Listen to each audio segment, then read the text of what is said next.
Cette vidéo est une présentation de La Pioche, boutique de jeux, jeux de société, casse-tête et accessoires. Rendez-vous sur boutiquelapioche.com. Et bonjour, bienvenue sur la chaîne de Board Game Québec. Vous êtes en compagnie de Jean-Philippe et aujourd'hui, c'est l'actu ludique du 24 avril 2022.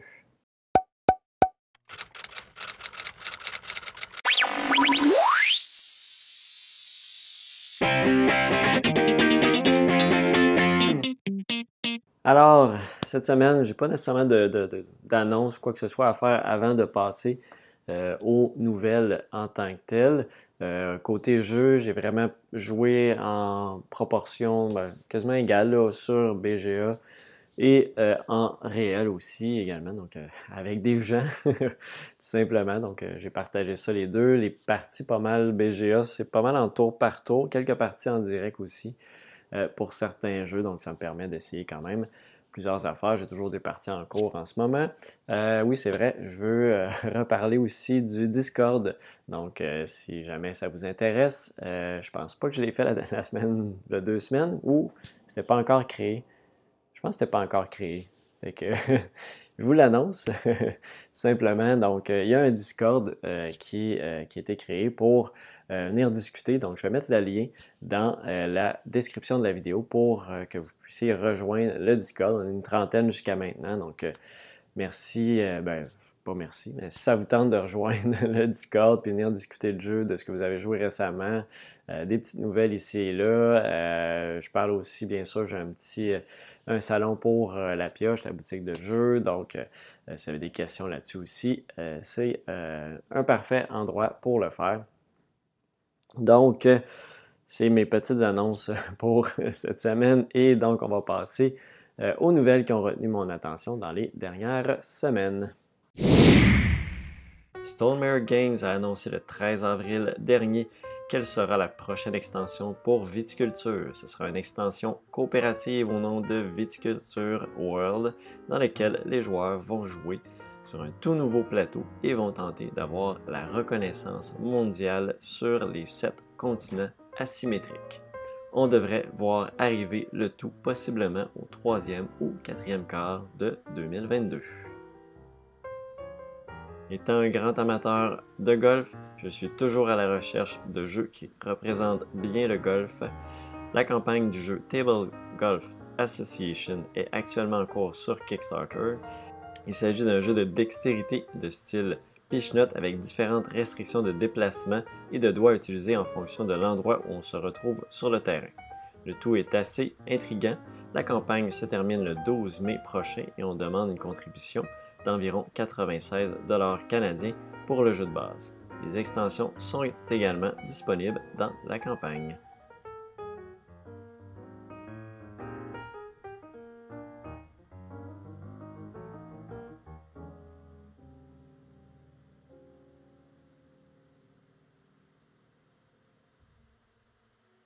Lucky Duck Game a annoncé qu'ils vont éditer la version française de Radlands pour octobre 2022, probablement en Europe, et un peu plus tard au Québec en 2022 ou début 2023. Radlands est un jeu de duel de cartes dans un univers post-apocalyptique.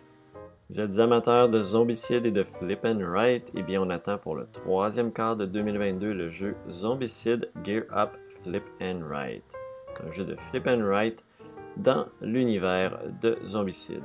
Le jeu semble vouloir recréer le même concept que le jeu de plateau, soit de survivre à des hordes de zombies et battre les boss. Le 4e opus de la série Azul, soit Azul les Jardins de la Reine, va sortir officiellement au Québec le vendredi 29 avril. On attend encore une fois du côté québécois la sortie en français de Beyond the Sun d'ici la fin du mois de juin. Finalement, la version française de Dinosaur World est prévue pour juillet 2022 au Québec. C'est ce qui termine les nouvelles qui ont retenu mon attention dans les dernières semaines. Alors, du côté de mes expériences de jeu, premièrement, j'ai joué à Seven Wonders Architect encore sur BGA, j'ai jamais encore joué à la version physique du jeu. J'ai vraiment juste joué sur BGA des parties à 2-3 joueurs, c'est 5-10 minutes, ça va assez vite. Je m'attends pas de ce petit jeu-là. J'aime ça, l'aspect rapide, l'aspect petite décision. Est-ce que je vais plus vers tel type? Je m'en vais-tu dans les couleurs, dans les vertes pour avoir des cartes de bonus? Est-ce que je force à faire ma merveille avant les autres? Est-ce que je vais vraiment militaire aussi? Donc, toujours des petites stratégies comme ça. Je m'adapte avec qu'est-ce que les autres joueurs vont faire au courant de la partie le plus possible. Jusqu'à maintenant, je réussis quand même à remporter mes parties, ça fait que ça va quand même bien pour Seven Wonders Architect. Je pense que malgré qu'il y a un aspect chance, c'est certain, mais on peut quand même, je pense, avoir une petite stratégie puis s'adapter à qu'est-ce qui sort aussi au niveau de la partie. Pas juste piocher, juste pour faire, je vais prendre cette carte-là, ça donnera ce que ça donnera. Il faut quand même avoir un petite pensée de ce qu'on veut. S'il n'y a rien qui nous intéresse, bien sûr que là, le hasard va faire un peu certaines choses, mais des fois, ça peut être intéressant de quand même rester dans les pioches qui sont intéressantes pour nous, dépendant aussi de ce qu'on veut révéler à l'adversaire. Donc, vraiment un jeu simple, rapide. Les merveilles sont toutes différentes, ils ont tous des petits pouvoirs spéciaux, des points, etc. Donc, toutes des façons différentes de construire. Vraiment agréable. Moi, je l'aime bien, en tout cas, jusqu'à maintenant, Seven Wonders Architect, quand j'ai un petit 5-10 minutes de lousse, ça peut être une petite partie que je vais faire en premier. Donc, Seven Wonders Architect. Ensuite de ça, j'ai joué à Switch and Single, qui est un jeu coopératif de train. Donc, vous me connaissez, j'aime bien les jeux de train en général. Cette thématique-là, cet univers-là m'intéresse. Il y a trois types de trains, de jeux de train, je pourrais dire. Tu as les 18XX, qui sont des gros jeux économiques, construction de réseau. Il y a les jeux de pick-up and deliver, vraiment principalement dirigés par ça. Donc, vraiment d'amener des ressources à un point A au point B avec des tracts de chemin de fer. Et il y a des jeux qui sont plus stratégiques, qui ne sont pas nécessairement économiques. Je mettrais là-dedans, par exemple, un Russian Railroad qui est très construction d'engins, un Imperial Steam aussi, très lourd au niveau des stratégies, mais il y a quand même du pick-up and deliver, mais il y a tout un développement quand même. Il y a un petit aspect économique, c'est pas un 18XX, mais donc je mettrais un peu dans ces trois catégories-là, vite comme ça.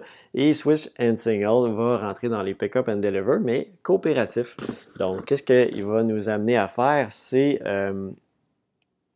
d'amener des marchandises à un point précis. Et il y a trois différents types de trains qui vont avancer de différentes vitesses en fonction d'un dé. Les dés vont avoir des faces, c'est pas tous des dés de 1 à 6. Il y a des dés, par exemple, le gris, c'est juste des 1 à 3, donc le train avance moins vite. Le noir, par contre, lui, va aller, je pense, c'est de 3 à 6 ou 4 à 6. Donc, il va aller assez rapidement. Et les trains qui vont rapidement, par contre, il faut bien changer les aiguillages, changer les feux, parce que s'il arrive, il se tape le nez sur un aiguillage qui est fermé ou une lumière qui est rouge, ben, ça nous fait perdre du temps. Et ce temps-là nous fait défausser des cartes. Et le paquet de cartes, dans le fond, d'action va déterminer la fin de la partie. Donc, si on fait trop, on se bloque un peu trop, on va se frapper le nez et faire diminuer notre temps pour réaliser les objectifs d'amener les marchandises au bon endroit, tout simplement.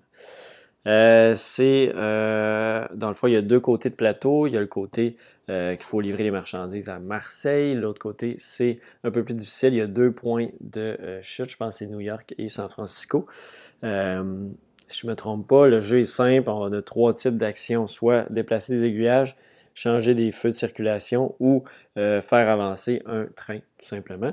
Et à chaque tour de jeu, on va toujours piger une carte qui va faire avancer des trains spécifiques et amener d'autres trains en jeu dans les différents endroits du plateau de jeu. Donc, c'est pas plus compliqué que ça. On joue ces cartes. Moi, je l'ai joué à 2 mains, dans le fond coopératif, à 2 mains. Au lieu de... J'aurais probablement pu jouer juste une main de cartes. Par contre, je trouvais ça intéressant, vu que c'est un jeu coopératif, d'avoir justement un petit peu qu'est-ce qui s'en vient, mais en même temps, je ne regardais pas vraiment ce qu'il y avait dans l'autre main de carte. Fait que Au final, j'aurais pu jouer juste à une main de carte. Ça n'aurait pas changé grand-chose pour la partie, puisque je passais pas mal toujours tout le temps toutes les cartes que je recevais pour faire les différentes actions. J'ai pas réussi, il m'en restait juste une marchandise à livrer, mais j'étais encore loin de la livrer. Fait que ça m'aurait pris peut-être un tour de plus ou deux pour réussir à remplir l'objectif. J'ai trouvé ça bien agréable, simple, efficace. Switch and single. J'ai également fait une partie de Origin First Builder qui était en promotion récemment à la boutique et j'ai donc profité de la boîte que j'ai ouverte pour essayer le jeu et j'ai vraiment pas été déçu. J'ai fait une partie en solo. J'ai hâte de l'essayer à plusieurs joueurs aussi, mais j'ai trouvé que l'automa tournait très bien. Pas l'automa qui est dans la boîte directement, c'est l'automa qu'il faut imprimer directement du site Pixie Game. Si vous voulez la version française, l'automa est là. C'est des petites feuilles imprimées. Il y en a une qui sert à une espèce de plateau de l'automa. Sinon, le reste des feuilles, c'est pour expliquer les règles de jeu. C'est dommage qu'ils n'ont pas mis ça dans la boîte directement. Ben bon, je peux comprendre des fois que c'est des coups de plus. J'ai l'impression qu'ils ont fait un pas en arrière dans les jeux solo avec celui-là, malheureusement, de ne pas avoir mis le matériel nécessaire pour jouer en solo. Je pense que c'est le genre de jeu qui attire. En plus, il y a un automa de David Turzi qui est assez reconnu, qui est assez apprécié. Fait que pas l'avoir directement dans la boîte, c'est un peu décevant. Mais sinon, jeu stratégique de placement de dés. Chacun de nos dés vont être des forces de travailleurs. On ne les brasse pas. Ils vont évoluer au courant de la partie pour éventuellement devenir des conseillers qui vont valoir des points à la fin de la partie, plus on en a. Il y a toute une construction aussi de districts qu'on va faire durant la partie avec différentes couleurs de tuiles, de bâtiments, qu'on va aller devoir mettre des dés aussi dans ces zones-là qui vont multiplier les points des tours qu'on a fait. Il y a une espèce de piste de militaire aussi que ça nous fait gagner des points quand on est plus loin que les autres joueurs. En solo, il ne faut pas que l'automa soit devant nous parce qu'il nous fait perdre des points. Puis en début de partie, on part avec un certain nombre de points. Mais si on va en bas de 0, on perd la partie. Donc, j'étais pas loin de perdre au début. Là, ça n'arrêtait pas de descendre. Finalement, j'ai réussi à remonter ça par la suite. Mais c'est vraiment pour nous forcer un peu au début à ne pas négliger cette portion-là du jeu. Puis pas juste s'aligner vers la construction, etc. Donc, ça met un petit peu de tension. Et il y a des pistes, il y a 3 pistes à avancer. Les 2 plus basses à la fin de la partie vont être nos points de victoire. J'ai vraiment l'impression que c'est un jeu qu'on peut aller dans toutes sortes de directions puis faire beaucoup de points dans un endroit et moins dans l'autre, mais on peut pas nécessairement juste essayer de s'éparpiller partout, mais concentrer à certains endroits. C'est ce que j'avais l'impression, mais bon, c'était une première partie et en solo. Très curieux de voir ce que ça donne aussi à plusieurs joueurs. Le concept du roulette est aussi très le fun pour limiter où tu peux aller avec tes dés en fonction de la force des travailleurs. Plus on y va, plus ça devient difficile. Ben, ça demande des plus gros dés pour aller là. Éventuellement, ça revient à 1, mais ça peut limiter nos options. On doit payer des ressources pour pouvoir aller dans des endroits si on n'a pas la force de dés suffisante. Vraiment toutes sortes de choses super intéressantes dans Origin First Builder. J'ai pas été déçu en tout cas pour ma première partie. Ça m'a laissé une bonne impression que je vais y revenir, c'est certain. J'en avais encore parlé un peu là, 2 semaines que j'avais refait des parties de les Châteaux de Bourgogne, j'en ai refait d'autres. Et c'est toujours un jeu qui est tellement magnifique, ce jeu-là, tellement intelligent. Juste développer son royaume avec les dés qu'on obtient. C'est toujours bon d'aller chercher des tuiles qui te donnent un petit peu de travailleur pour modifier tes dés. Sinon, tu peux être coincé. C'est sûr qu'il y a un petit aspect chance, des fois, tu tombes sur les bons dés, mais tu as toujours plein d'options. Fait que soit tu vas placer les tuiles que tu as amenées sur ton royaume, tu vas les placer dans ton royaume, justement, qui sont dans ta salle d'attente. Soit tu peux aller te chercher de nouvelles tuiles. Tout cet aspect-là, tu peux aller acheter des tuiles noires aussi dans le milieu avec les mines.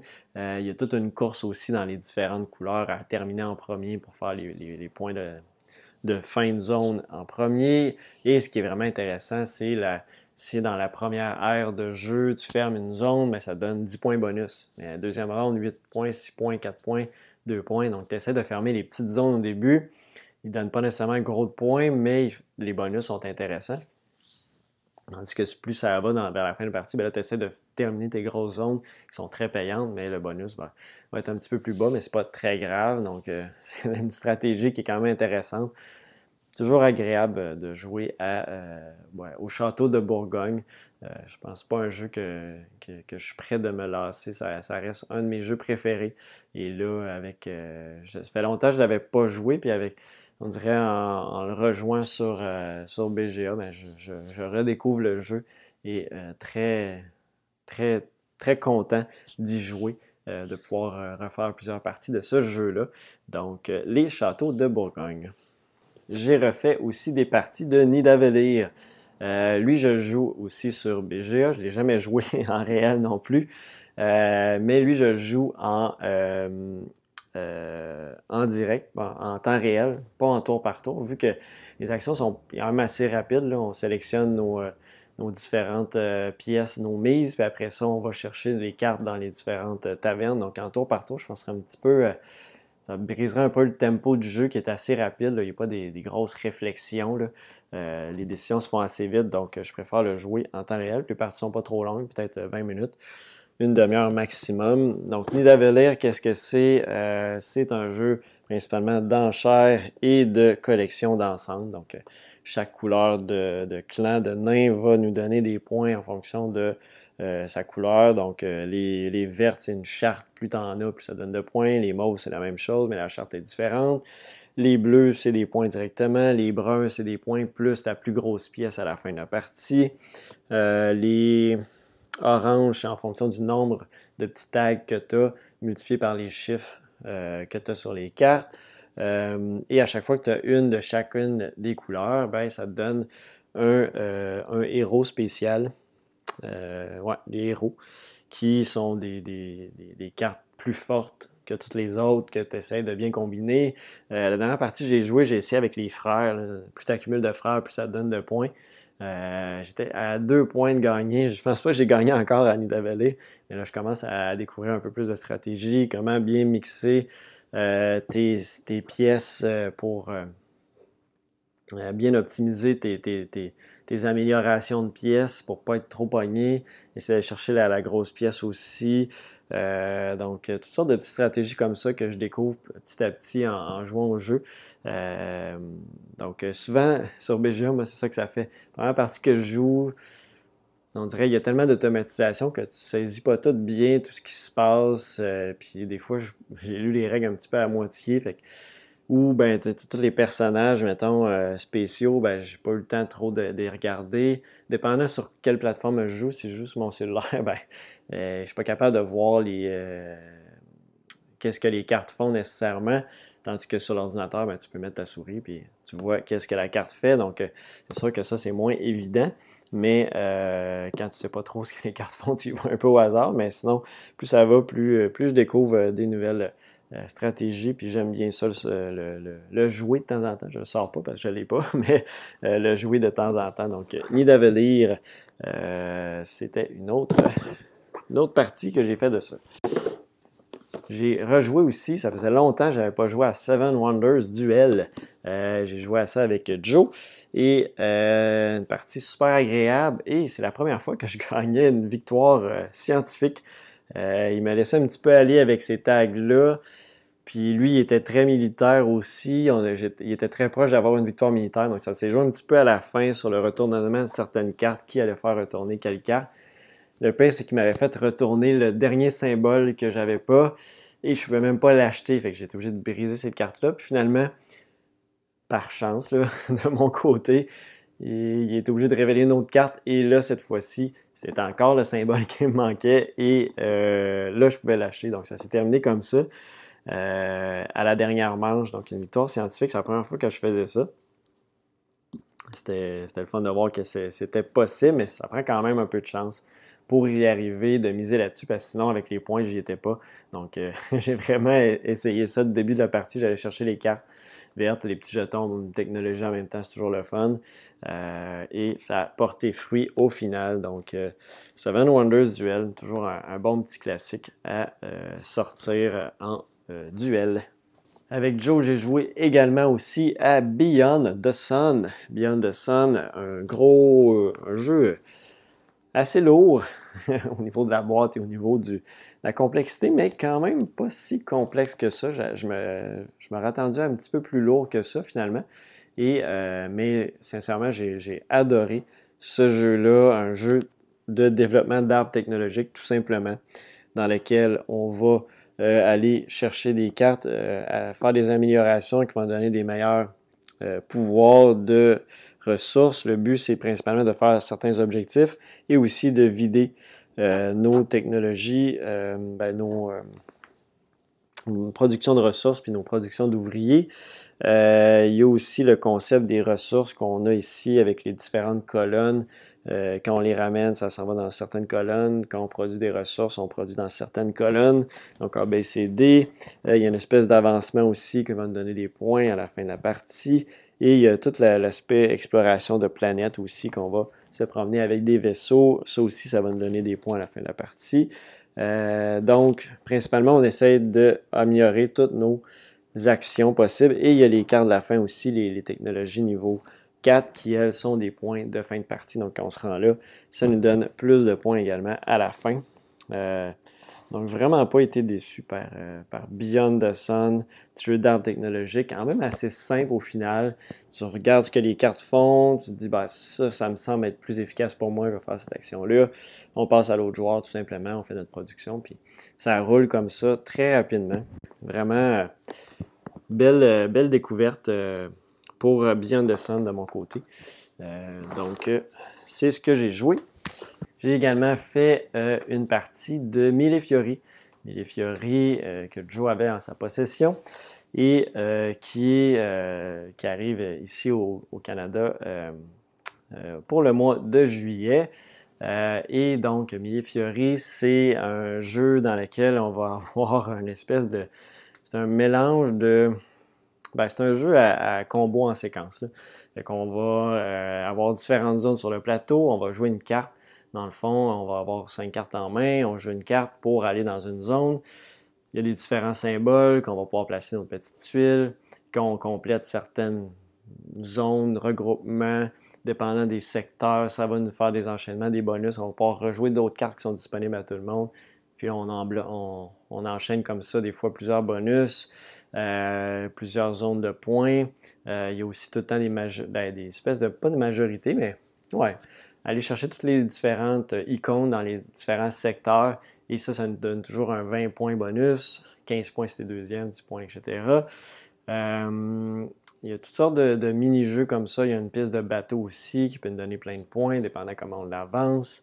Des marchandises à livrer donnent des points aussi. C'est tout un réseau d'enchaînement de points, tout simplement, qu'on combine comme ça. Très simple à jouer. On a toujours 5 cartes, on en joue une, on passe le paquet à l'adversaire. Il en joue une, on en joue une de chacun des paquets comme ça. Fait que c'est une espèce de petit draft, on pourrait appeler ça de même.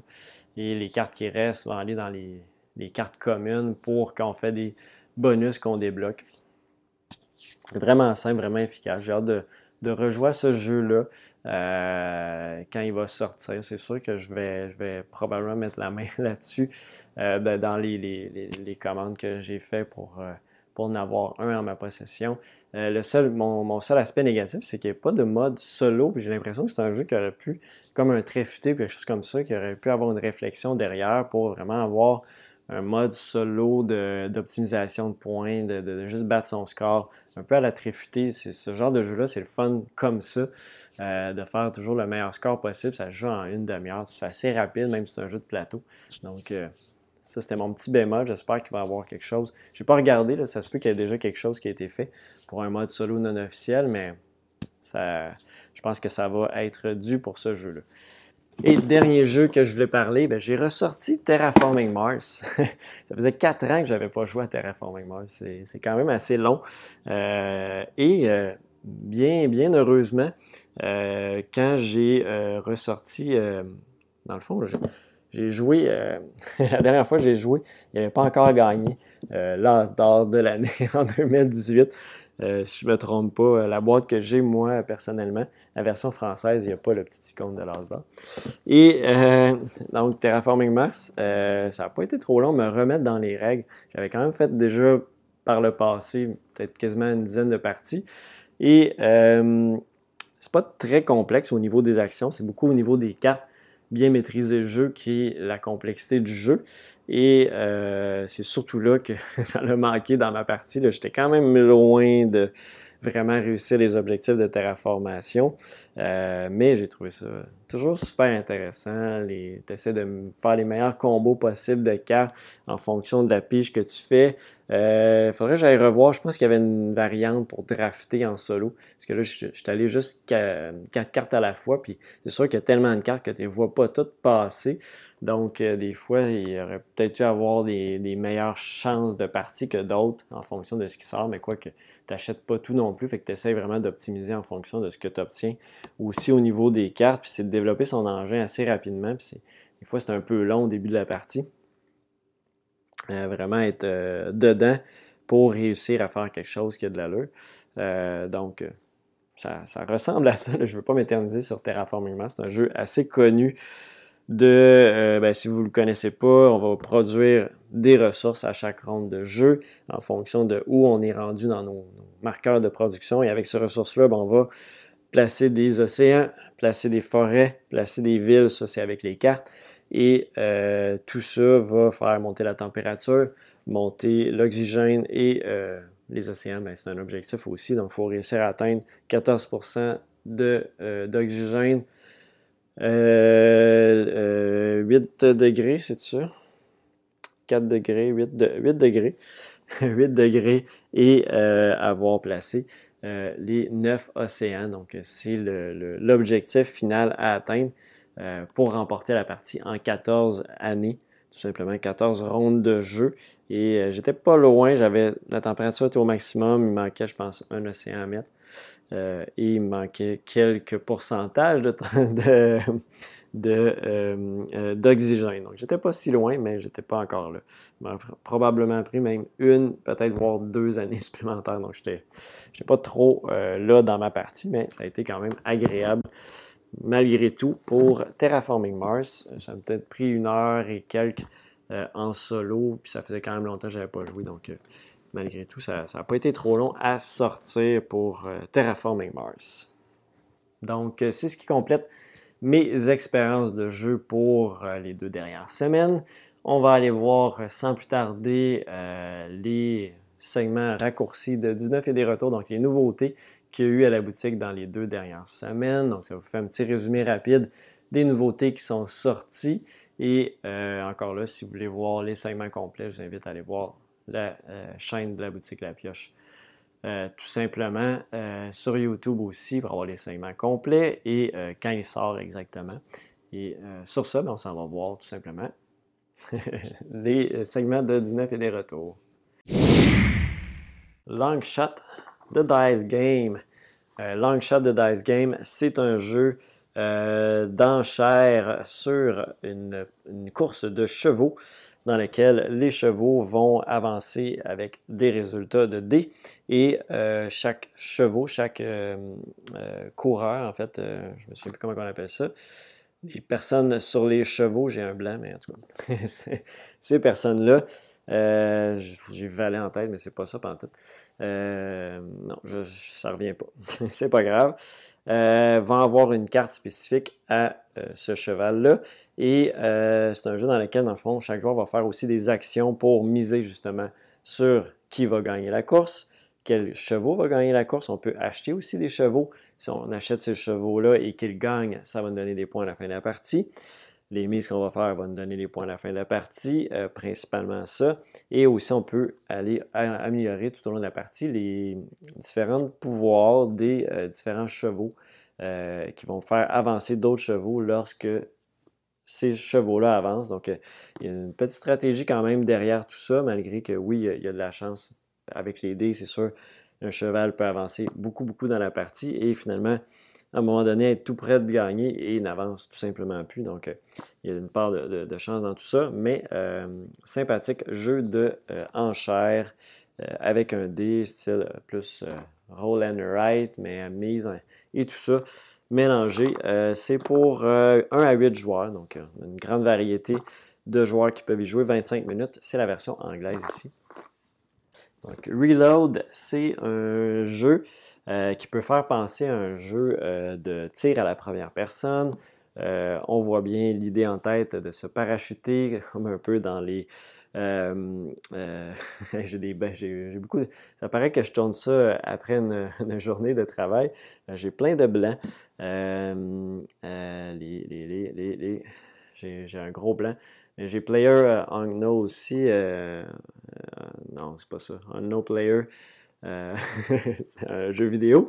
Et l'autre, c'est le jeu le plus populaire et que j'oublie totalement le nom en ce moment. Peu importe, on se fait parachuter sur une île et on va devoir, dans le fond, réussir différents objectifs, réussir à éliminer d'autres joueurs plusieurs fois dans la partie. Et éventuellement, quand on se fait éliminer, on va reload et donc ça va amener des jetons reload pour avancer sur les différentes pistes pour les différents joueurs pour se rendre jusqu'à l'étoile pour remporter la partie. C'est une version multilingue ici, donc on va avoir des objets aussi qu'on va les retrouver. C'est un jeu qui fonctionne avec des dés. Chaque dé qu'on va utiliser va nous permettre de faire différentes actions sur le plateau, se déplacer, aller chercher des caisses, etc. Tout simplement, on va pouvoir se défendre aussi avec ces dés-là. Donc ici, on a Reload en version multilingue qui vient tout juste d'arriver. C'est pour 2 à 4 joueurs, 30 à 60 minutes, âgés de 14 ans et plus. C'est Fortnite, le jeu que je cherchais, Fortnite, jeu vidéo, donc ça fait penser un peu à ça. Cloud Age. Cloud Age, c'est un jeu de l'auteur très connu Alexander Pfister pour 1 à 4 joueurs, 60 minutes.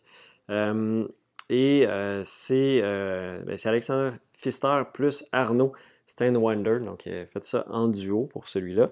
1 à 4 joueurs, ici c'est la version française de Cloud Age. C'est un jeu dans lequel on va... un monde assez spécial avec des espèces de... On va promener avec un dirigeable. On va avoir des phases de production, on va produire de l'énergie, on peut améliorer notre dirigeable aussi au courant de la partie et on va se promener sur ce dirigeable-là tout au long de la partie pour aller faire des explorations dans différentes villes, acheter des ressources, aller aussi, je me souviens plus s'il y a des... Oui, il y a des objectifs aussi à accomplir en fonction des ressources qu'on va avoir. On peut avoir amélioré, comme je mentionnais, notre ballon dirigeable. Je me souviens plus par contre de la fin de partie. Ah oui, il y a une espèce de concept de scénario aussi. Alexander Pfister est bon là-dedans. Donc, une espèce c'est pas du legacy, mais on peut avoir une espèce d'évolution des plateaux de jeu, etc. au courant des différentes rondes. C'est des tuiles qu'on va mettre dans un sac à part d'une certaine couleur. Maracaibo faisait ça, par exemple. Et ça permet donc de conserver différents éléments et pouvoir jouer dans cette espèce de mode campagne-là tout le long de la partie. J'essaie de revoir, mais je pense pas que j'ai l'idée, mais il me semble que c'est avoir le plus de points possible sans mettre la clé dans ce jeu-là, mais je ne pourrais pas confirmer. Alors, on a ici la grosse boîte de Descent, Légende des Ténèbres. Donc, c'est la version française de Descent. Vous voyez un peu la boîte, à quoi ça peut ressembler. C'est un jeu d'exploration de donjons dans lequel on va avoir des personnages, des éléments 3D. On va se promener dans ce monde-là, faire les différents scénarios. Le jeu va pas évoluer, mais on va sauvegarder. C'est une campagne qu'on va faire. Nos personnages vont s'améliorer tout au long de la partie de la campagne. C'est un jeu avec une application qu'on va devoir utiliser, dans le fond, pour contrôler, dans le fond, les monstres. Les monstres vont être contrôlés par l'application et va sauvegarder en même temps notre partie. Donc, c'est un hybride avec application plus le plateau pour toutes les figurines aussi, se déplacer, moduler, ça va nous dire aussi comment le plateau évolue, donc tout au long de la partie, on va acheter des nouveaux éléments qui vont s'apparaître au courant des différentes parties grâce à l'application. Donc, c'est à quoi ressemble, ça va être des jets de dés pour les différents combats, également pour réussir à battre les différents monstres dans Descent, Légende des Ténèbres. C'est une nouvelle version d'un jeu qui date quand même de plusieurs années, Descent, qui a eu plusieurs versions, comme je disais, au courant des années. Et là, on arrive avec l'application pour cette version-ci. On a également reçu l'extension 5e joueur en français pour barrage. Donc, ça permet tout simplement de jouer à 5 joueurs à ce magnifique jeu qui est barrage. Ça prend le jeu de base et l'extension projet Legwater si on veut jouer à 5 joueurs à barrage, tout simplement. Ici, ensuite de ça, on a aussi Fresh Waterfly, qui est un jeu de pêche à la mouche en français ici. C'est la version française. C'est un jeu, comme je disais, dans lequel on va faire de la pêche. On va avoir dans le fond différentes... on a une espèce de moulinet, notre plateau de joueurs. Donc, on va pouvoir aller attiser avec notre mouche les différents poissons le plus loin possible. Et après ça, en ramenant notre roulette, éventuellement, on va capturer un poisson. Plus on va reculer. Et éventuellement, on va pouvoir le mouliner, le ramener, le relay, tout simplement, pour l'amener dans les différentes étapes et le capturer éventuellement. Plus les poissons valent de points, plus ça va être long avant de les ramener, de les récupérer dans notre pêche. Donc, c'est un jeu, tout simplement, dans ce concept-là, une fois qu'un joueur a atteint un certain nombre de poissons pêchés, ça termine la partie, on va faire un point en fonction des différents poissons qu'on est allé chercher, d'autres différents éléments de jeu également. C'est un jeu pour 1 à 4 joueurs, 40 à 60 minutes pour Fresh Waterfly en version française. Ensuite de ça, on a également Alerto. Alerto, c'est un jeu de M. Rosenberg en version française aussi ici. C'est un jeu expert de Funforge pour l'édition française. Ça va jouer de 1 à 4, 50-140 minutes de jeu, donc ça peut être relativement des longues parties. C'est un jeu dans lequel on va développer notre terre, tout simplement en enlevant des roches. Et on va pouvoir avancer nos différentes actions. On va faire de la culture aussi, qu'on va pouvoir avoir des champs qui vont avoir plus ou moins de capacité à produire des ressources. Plus ils sont utilisés, moins ils ont de capacité. On va pouvoir les augmenter aussi au cours de la partie.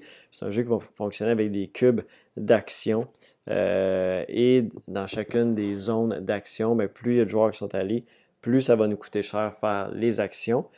Jusqu'à temps qu'on puisse plus y aller. Il y a aussi des cartes qui vont pouvoir faire des bénéfices pour bien faire des combinaisons avec différents éléments qu'on a fait au courant de la partie.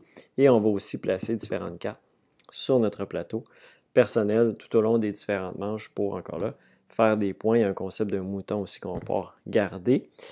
Concept principal, c'est qu'on essaie d'avancer principalement nos différents objectifs tout au long de la partie pour faire avancer notre maison qui va gagner aussi en nombre d'actions qu'on va pouvoir faire dans une manche de jeu et en points de victoire aussi pour la fin de la partie. Donc, Alerto, un bon jeu de gestion assez complexe, d'ouvrier spécial avec les cases qu'on doit payer plus pour faire certaines actions. Plus il y a de personnes. Donc, Alerto, ici en version française.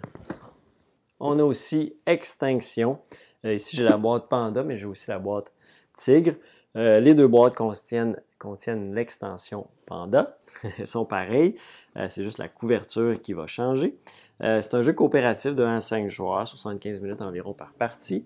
C'est un jeu dans lequel on va devoir justement éviter l'extinction des différentes créatures dépendant des scénarios qu'on va jouer, soit tigres, soit les pandas, soit il semble qu'il y a un autre. On a les tigres, les loutres aussi. Donc, ça peut être ça aussi également. Et c'est un jeu dans lequel, dans le fond, on va tenter d'éviter que la savane soit détruite et d'éviter d'avoir une réduction trop grande des animaux qui sont présents dans la savane. Il y a aussi, il va falloir convaincre les différents, les différents, pas les pays, mais c'est les ambassadeurs des différents pays de voter pour préserver cette espèce-là de l'extinction et dépendant des objectifs. Donc, il faut remplir différents objectifs pour qu'ils votent oui. Si on réussit à faire gagner assez de oui, bien, on va gagner tout simplement la partie. Donc, c'est un jeu de politique d'une certaine façon, mais qu'on veut préserver les différents animaux. Donc, on a les scénarios tigre, loutre de mer et panda dans les deux boîtes qu'on a présentement, soit la boîte panda ou la boîte tigre. Et finalement, dans les nouveautés, on a aussi Suspect. Donc, Suspect, c'est la deuxième boîte du jeu. Donc, un jeu avec 3 enquêtes à l'intérieur. L'autre boîte, c'était la boîte jaune. On reste dans l'univers de Claire Harper. Et dans le fond, on va incarner Claire dans 3 époques de sa vie, soit les années 20, les années 40 et les années 70. Donc, c'est 3 enquêtes reliées entre elles dans cet univers-là, dans ce monde de Claire Harper, tout simplement pour Suspect, avec 3 nouvelles enquêtes. J'ai 2 retours plus importants à vous montrer. Donc, Cthulhu, Death May Die, un jeu de 2020-2021. Donc, qui est de retour en stock, même si on ne l'avait pas encore à la boutique, vu qu'il était hors impression. Donc, c'est de retour. Ah, ici, j'ai l'extension. J'ai pris la mauvaise boîte. C'est pas très grave. Ici, c'est l'extension saison 2. Mais bon, sachez que la boîte de base aussi est disponible. C'est un jeu tout simplement à scénario avec, dans le fond, différentes enquêtes. Pas d'enquête, mais d'objectifs à accomplir. On va avoir tout un aspect de santé mentale, comme dans tout l'univers de Cthulhu, de Lovecraft. Et on va faire donc se promener dans différents établissements, scénarios, éviter de virer fou, tout simplement, éviter de perdre nos points de vie. Donc, c'est des jeux de figurines avec des dés pour résoudre les différents combats. On va pouvoir améliorer nos capacités de personnages, etc. Donc, Cthulhu, Death May Die, les extensions, saison 2, j'ai d'autres extensions aussi, des petits ajouts de figurines et aussi la boîte de base, tout simplement, qui sont de retour en stock. J'ai le retour en stock, ça faisait peut-être quelques mois, qui était non disponible chez mon fournisseur. Donc, Root en français. Root en français contient obligatoirement, ils n'ont pas fait de boîte de base juste pour le jeu de base, contient l'extension Rivière. L'extension Rivière qui rajoute le culte des lézards, la compagnie de la rivière, puis aussi la marquise mécanique. Donc, il rajoute des extensions, l'extension en fait, pour jouer jusqu'à 6 joueurs avec les différents personnages, le vagabond aussi est là, comme dans la boîte de base, l'Alliance, la forêt, les dynasties, les marquises, des chats. Et Root, pour ceux qui ne le connaissent pas, c'est un jeu asymétrique dans lequel on va incarner un des différents peuples. Donc les chats, les dynasties de la canopée, ça c'est les Eri, les petites souris, le vagabond, soit les lézards ou les castors. Et chacun va avoir sa propre façon de gagner. Faire des points, principalement, en fait, parce que le but, c'est de se rendre à un certain nombre de points, mais faire des points, chacun va avoir sa propre méthode. Certains vont interagir plus avec d'autres que d'autres, spécifiquement d'autres factions que d'autres. On dirait que mes mots ne suivent pas bien ce que je veux dire. Je pense que je suis fatigué. Par exemple, le vagabond, lui, va vraiment se promener à travers un peu tout le monde. Il est tout seul sur le plateau, c'est une figurine. Il va vraiment interagir avec tous les autres joueurs. Mais par exemple, le chat va beaucoup plus interagir avec les oiseaux, vu qu'ils se contrôlent souvent des territoires. Par contre, les souris vont quand même être là pour un peu semer la pagaille partout, mais ils ont de l'interaction sensiblement avec tous les joueurs aussi. Mais bon, ça ressemble un peu à ça comme jeu Root. On est donc en retour en stock pour la version française. Et on va aller voir pour conclure la promotion de la semaine. Donc, je commence ici avec le premier sous la main que j'ai, qui est Terraforming Mars Ares, Expédition Ares, qui est donc la version française pour Ares Expédition. Et c'est un jeu, dans le fond, dans l'univers de Terraforming Mars. Par contre, ce n'est pas une extension, c'est vraiment un jeu à part dans lequel on va avoir une mécanique de sélection d'actions. Donc, il y a 5 types d'actions qui peuvent être suivies par les autres joueurs également. Et donc, chaque joueur va sélectionner une action qu'il veut faire, qui va être activée dans la manche en cours et on va jouer des cartes en conséquence dans les différentes couleurs de cartes d'action. Le but principal reste le même, donc remplir, augmenter l'oxygène suffisamment, augmenter la température suffisamment et placer les océans. Donc, c'est tout ce qu'il y a. Il n'y a pas tout l'aspect des bâtiments, des forêts, etc. Il n'y aura pas ça sur le plateau directement de jeu. Donc, c'est vraiment plus condensé. Et on va avoir ici, donc c'est l'édition aussi collectionneur avec, dans le fond, qu'est-ce que ça inclut? C'est les plateaux double couche et un insert personnalisé dans la boîte également. Et ça va rester le même concept d'augmenter, dans le fond, nos différentes productions de ressources pour augmenter la chaleur, planter des arbres pour augmenter l'oxygène, notre argent, gérer l'énergie aussi, gérer les matières aussi, le titanium et je me souviens plus l'autre ressource. Donc, on gère ça aussi, on en produit durant la partie en jouant nos différentes cartes. Donc, ici, on a donc Terraforming Mars, Expédition Ares en français. Ici, une extension pour l'excellent Architect of the West Kingdom, la version anglaise, Works of Wonders, Wonder, et non pas de S. Et dans le fond, dans cette extension-là, on va rajouter le Princesse et le Profiteer, donc pour aller gagner de l'influence dans une espèce d'autres sections de plateau. Il va y avoir des merveilles aussi à construire qui, elles, vont nous apporter des bonus où on va les construire durant la partie. Donc, c'est comme notre bâtiment qui nous fait générer plus d'éléments, plus de vertus aussi. Et il y a aussi, ça ressemble pas mal à ça, donc on peut contribuer à différentes ressources pour lorsqu'on va voir la princesse et ça va diminuer le coût des merveilles. Donc, ça diminue le coût pour tout le monde. Donc, un aspect un peu de faire attention à si d'autres joueurs sont plus concentrés sur tel type de ressources, bien, ça va les aider à construire la merveille en premier. Donc, il y a tout cet aspect-là qui est très intéressant. Ça rajoute aussi en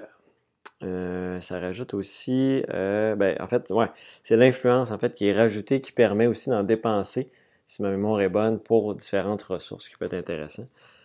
Également, donc, Works of Wonder pour Architects of the West Kingdom, en anglais, que c'est sorti.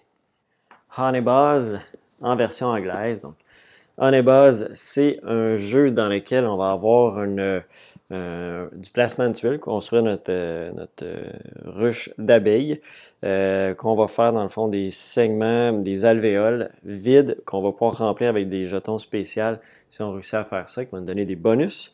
On va aussi aller chercher des ressources pour faire différentes commandes ou tout simplement les livrer au marché. C'est les conditions de fin de partie. Donc, si le marché de commande est vide ou si les marchés sont bas dans les ressources qu'on a vendues, parce que plus on en vend, moins ils valent cher. Ça aussi, je pense qu'il y a 3 pistes rendues au plus bas, ça termine la partie. Donc, petite gestion de pièces qu'on va aller chercher, de construction, placement de tuiles, complétion de commandes. Ça va ressembler à ça pour Honeybuzz. Puis il y a du placement d'ouvriers avec des beeples. C'est des abeilles en meeple, donc ça donne des beeples. C'est là qu'on est rendu. Et donc, ça ressemble à ça pour Honeybuzz en anglais.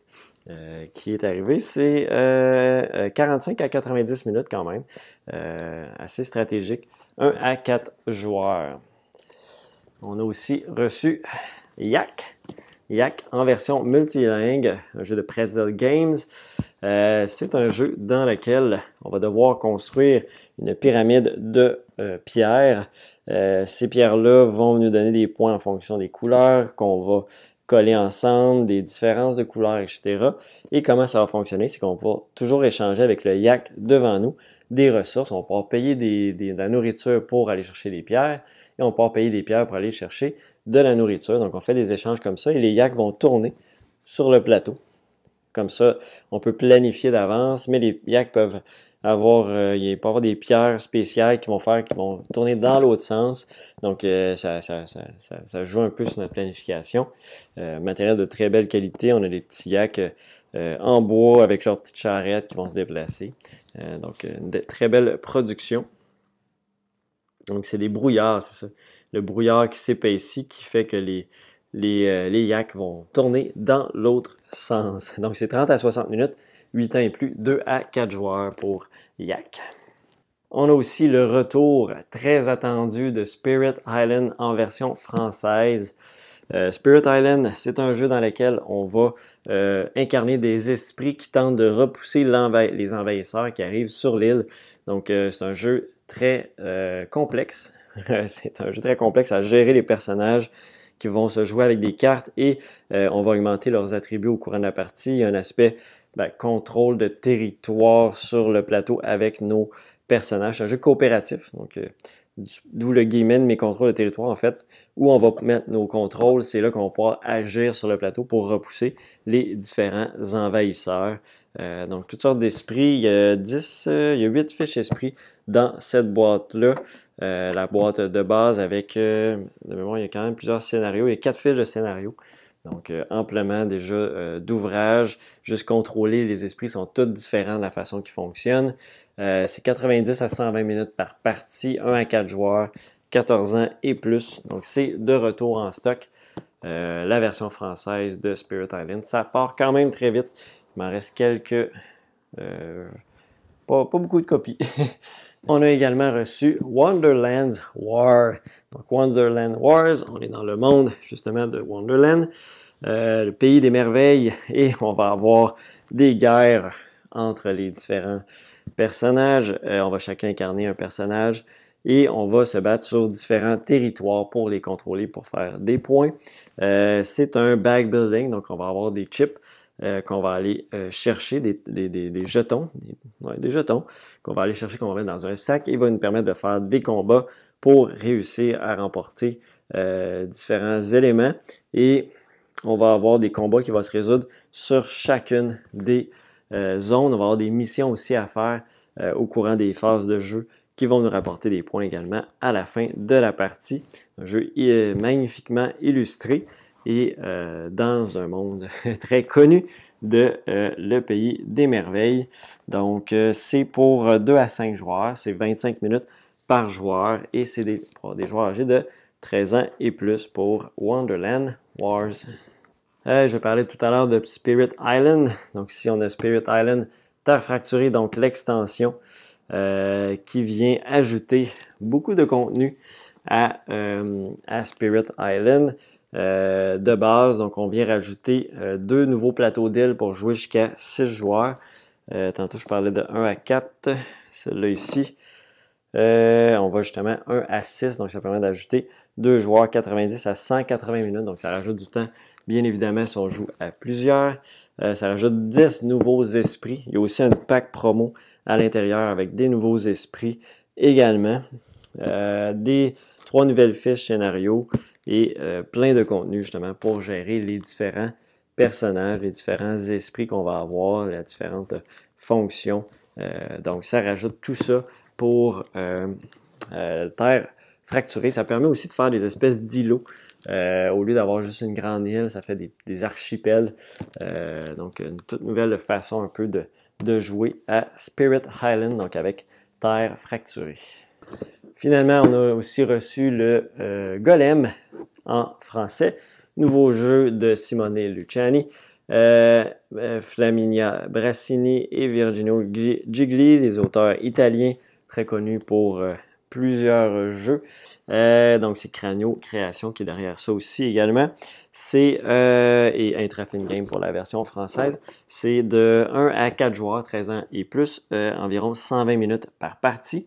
Donc, dans Golem, on va principalement avoir 3 pistes avec nos golems et nos étudiants qui tentent, dans le fond, d'aller le plus loin possible. C'est des points à la fin de la partie, donc on tente de progresser sur ces différentes pistes-là pour ne pas avoir un trop grand écart entre notre golem et notre étudiant, sinon notre golem peut se sauver, s'échapper, donc on ne veut pas ça, ça va donner des points négatifs, donc on essaie de toujours les garder le plus proche possible ensemble. Il y a un système de billes aussi pour faire les différentes actions qu'on va aller chercher, ça va nous permettre d'activer différents pouvoirs si on a des bonnes couleurs de billes.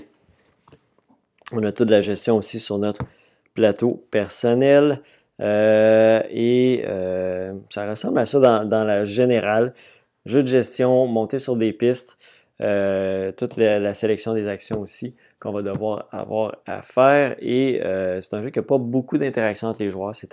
On fait notre optimisation de notre côté pour Golem. Ici, donc, 120 minutes par partie, 1 à 4 joueurs en version française. Du côté des retours en stock un peu plus importants, on a ici Luna Capital, qu'on avait eu quelques copies avant les fêtes. Et là, j'ai eu le restant que j'avais commandé. Luna Capital, c'est un jeu ici, c'est multilingue, mais il n'y a pas de version française. Il y a version anglaise, espagnole, portugaise, catalan et italien, mais il n'y a pas de version française à l'intérieur. C'est un jeu de 2 à 4 joueurs, 30 à 60 minutes, dans lequel c'est un jeu de pose de tuiles, pose de cartes pour faire une espèce de grille en fonction de faire notre meilleure base lunaire possible. Donc, on va chercher des cartes tout au long de la partie, assembler, il faut les placer dans un ordre spécifique, un ordre croissant pour faire le meilleur pointage possible. Donc, c'est ce qu'on retrouve dans Luna Capital. Alors, c'est ce qui conclut cet épisode de l'Actu ludique du 24 avril 2022. J'espère que vous avez apprécié. Je vous invite à vous abonner, à mettre un petit pouce en l'air si vous avez apprécié la vidéo. C'est toujours le fun de voir ça, qu'il y a des gens qui écoutent, qui commentent et qui apprécient ce qui est fait ici. Et sur ça, on va se revoir tout simplement dans un prochain Actu ludique ou une prochaine vidéo sur la chaîne. Et je voulais dire aussi allez sur boutiquelapioche.com tout simplement pour vos achats de jeux. Donc, c'est la façon de faire pour m'encourager. J'ai oublié de vous parler d'un jeu dans mes jeux récemment. Je vous en reparlerai dans 2 semaines. De toute façon, il va y avoir une vidéo qui va sortir là-dessus. Là, j'ai tourné la vidéo pour Activity que je vous avais parlé rapidement la dernière fois. Donc, j'y reviendrai dans 2 semaines pour ça. Donc, on conclut là-dessus. Merci encore. Bye bye.